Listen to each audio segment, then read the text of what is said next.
Hey guys, TCG Lover here. I'm going to be doing a new segment, or whatever it's called, talking about cards that we already have in the TCG, however, they are only going to get better.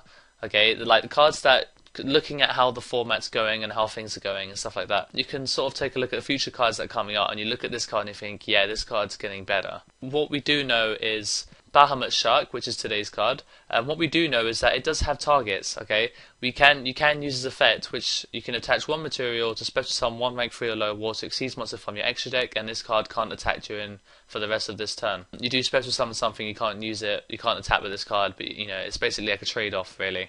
So what we do know is that it does allow you to special summon Leviathan Dragon. Obviously, it's a 2000 that can't attack directly. Wind Up carries in Mighty with no effect.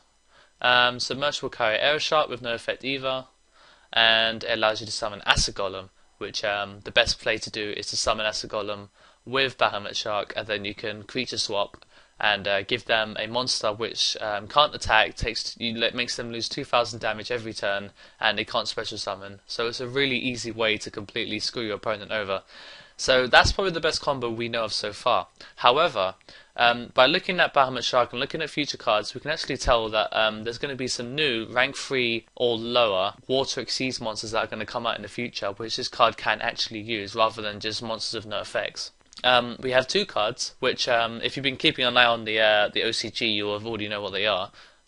One of them is in Cosmo Blazer, I think.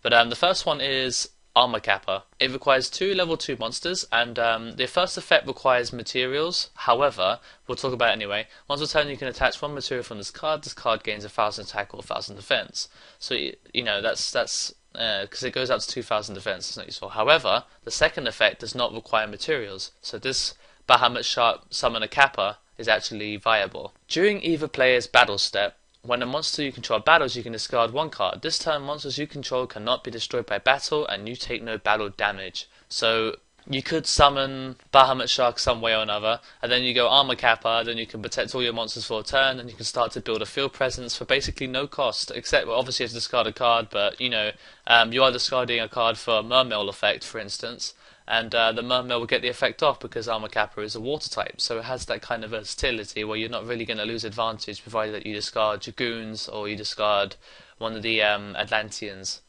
The other card that you can use is Mermail Abysstrite, which is coming out in Cosmo Blazer, I believe. It does require 3 level 3s, and the first effect does require exceeds materials. When your opponent targets exactly one Mermail monster, and this card is an appropriate target, you can detach one material from this card, and it now targets this card. So it's not very useful, a bit like Kagemusha, but no one cares about that. No one's going to use this card except for in this situation. However, it has a second effect which is usable because it goes off when it's destroyed. So when this card is destroyed and sent to the graveyard, you can target one Mermail monster in your graveyard except Mermail Abysstrite and special summon that target. So when it dies, if it dies in any way, you can special summon a Mermail Abysslind, or is it Abysslind, the one that special summons Megalo? Yeah. So, and at the very least, it's actually a 2/800 wall, which is a really great thing. So you can summon it with Bahamut Shark and just let your opponent sit on the fact that if they torrential dark hole destroy it in any way, because they're going to have to get over 2/8 somehow, it gets destroyed and you special summon, so you get a huge amount of advantage. So both of these cards have really good use, and they're both easy to summon through Bahamut Shark. If you're willing to not attack with it this turn, which is not really a big deal, it's 2/600 attack, but it's not really that big of a deal. If you can decide not to attack this turn, you can special summon one of these two amazing cards and just sit behind them, because they're both, one of them is a wall and the other one is like a Waboku, but even better. This card is going to get better, and it's probably worth investing into trying to get some cheap copies of it if you can find any, because once these cards come out, I think Mermails, even if they get hit by the March ban list, I still feel that Bahamut Shark is the way forward.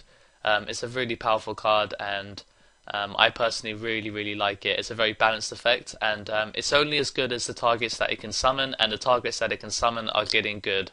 So yeah. So I hope you guys enjoyed watching this little video. Until next time guys, the TCG Lover is out.